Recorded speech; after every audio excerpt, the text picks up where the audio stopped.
Assalamualaikum warahmatullahi wabarakatuh dan selamat sejahtera.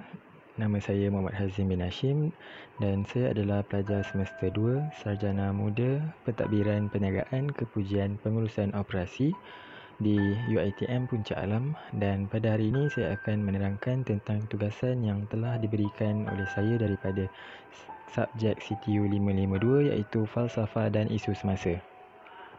Dan pada hari ini saya akan menerangkan tentang konsep syaitan daripada mitologi Jerman. Dan syaitan yang saya kaji adalah syaitan yang bernama Alps. Kenalan tentang syaitan yang bernama Alps ini. Alps ini dia berasal dari kawasan pegunungan Jerman dan Austria serta melalui cerita rakyat Jerman. So Alps ini dia tidak mempunyai rupa yang tetap dan dia ni sering mengganggu manusia melalui mimpi-mimpi mereka. Biasanya yang diganggu oleh Alps sebelum ini, mereka akan sukar untuk sedar diri daripada tidur mereka kerana diganggu oleh mimpi-mimpi yang buruk yang dihasilkan oleh Alps. And then konsep teologi syaitan yang terkenal ini dari pandangan kepercayaan orang-orang Jerman di sana, mereka mengkaitkan bahawa Alps ini tergolong daripada incubus, iaitu syaitan yang boleh berubah-ubah bentuk dalam keadaan manusia atau haiwan. Sebagai contoh, haiwan yang syaitan ini boleh berubah adalah burung, kucing, anjing, anjing liar, khinzir dan ular. Kemampuan lain bagi syaitan ini, syaitan ini dia boleh menjadi halimunan supaya dapat mengelirukan mangsanya. Contohnya mereka menjadi rama-rama atau kepulan asap untuk keluar dan masuk dari tubuh mangsanya yang sedang tidur. Menurut kepercayaan rakyat dan masyarakat Jerman, syaitan ini mempunyai rupa fizikal iaitu badannya yang berbulu-bulu dan mata yang sedang terbakar. Selain itu, syaitan ini juga bebas bergerak. Maksud bebas bergerak adalah syaitan ini akan menyerang kediaman mangsanya atau memasuki ke dalam kawasan kediaman mangsanya melalui ruang yang besar, yang mana ruang yang besar itu adalah daripada ruang legar, tombol pintu dan tempat keluar masuk haiwan mereka. Ketidakhadiran Alps ini tidak dapat dirasai oleh manusia biasa kerana Alps berada dalam keadaan halimunan dan gaib, yang mana Alps memakai topi yang bernama Tankape. Topi tersebut berwarna putih. Seterusnya, sifat-sifat yang ada pada Alps. Sifat-sifat yang ada pada Alps adalah corak serangan Alps terhadap mangsanya. Alps akan menyerang mangsanya iaitu bermula daripada sekumpulan keluarga yang kecil dan harta benda mereka. Kemudian, Alps akan meluaskan serangan mereka daripada satu wilayah yang kecil dan sehingga satu wilayah yang besar.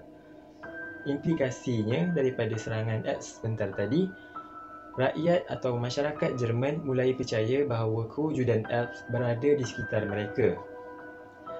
Yang menarik perhatian saya, Alps ini mempunyai sifat pemarah atau berang, di mana Alps ini akan mengakibatkan banyak kerosakan yang berlaku kepada penduduk-penduduk kampung atau masyarakat Jerman pada zaman itu dengan menyerang haiwan ternakan dan kandang-kandang yang dimiliki oleh masyarakat itu pada zaman tersebut.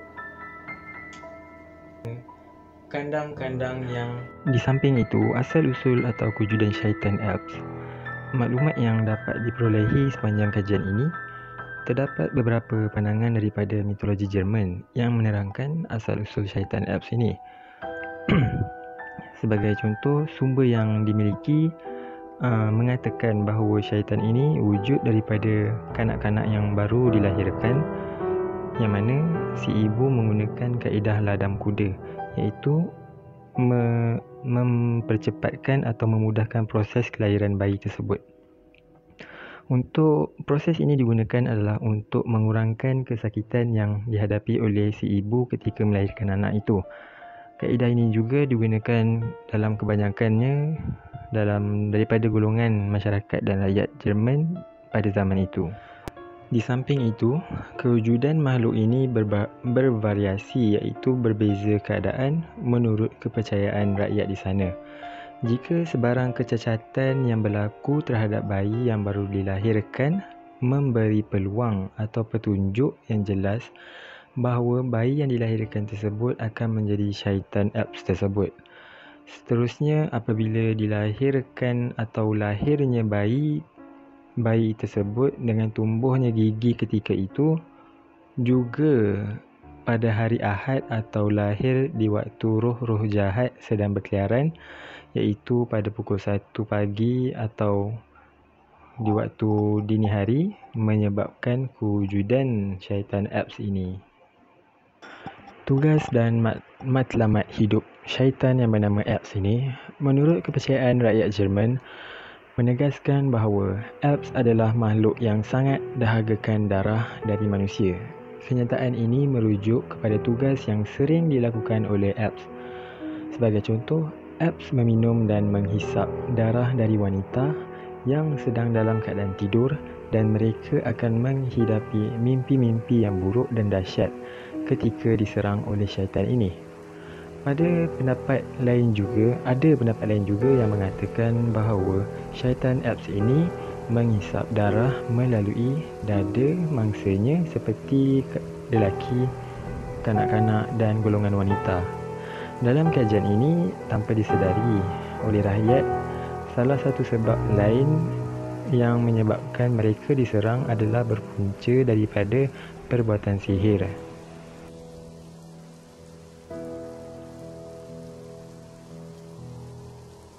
Sihir ini telah menjadi bahan utama yang mana sesetengah daripada golongan masyarakat di sana mempunyai niat yang jahat untuk menyakiti orang lain dengan memuja atau memanggil syaitan Alps ini. Isi seterusnya adalah berkaitan menghindar dari gangguan Alps mengikut kepercayaan masyarakat Jerman di sana pada zaman tersebut. Terdapat beberapa cara untuk mematahkan serangan yang dilakukan oleh syaitan ini. Antaranya, selipar yang dipakai oleh manusia atau mangsanya terutama bagi wanita perlu disusun di atas tilam dan arah selipar itu mestilah menghadap ke pintu bilik, iaitu pintu masuk bilik. Menurut satu kajian mengatakan bahawa kegunaan garam dengan kaedah menaburkannya di sekeliling rumah dapat menghindar syaitan tersebut menjejaki rumah mangsanya. Kajian ini dapat dilihat atau dapat diperoleh daripada Dr. Bob Curran dalam karyanya iaitu A Field Guide to the Creature That Stalk the Night. Seterusnya, terdapat juga cara yang mengerikan untuk menghindar daripada diganggu oleh syaitan ini dengan menanam bayi yang baru dilahirkan di hadapan pintu rumah mereka, merupakan kepercayaan yang dipercayai dalam kalangan masyarakat di mana dapat menghalau syaitan Alps ini dan segala spesies syaitan yang berkaitan dengannya yang wujud. Selain itu, tanda salib yang diperbuat daripada batang kayu digunakan di setiap kandang ternakan manusia dengan menggantung tanda itu di kawasan ternakan haiwan.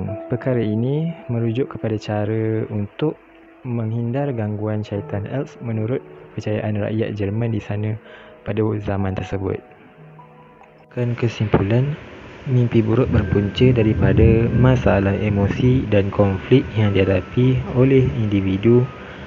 Mimpi buruk juga turut berpunca daripada gangguan daripada syaitan. Ia juga mendorong seseorang itu untuk mendapat penyakit yang serius jika berpanjangan penyakit tersebut. Sekian, terima kasih.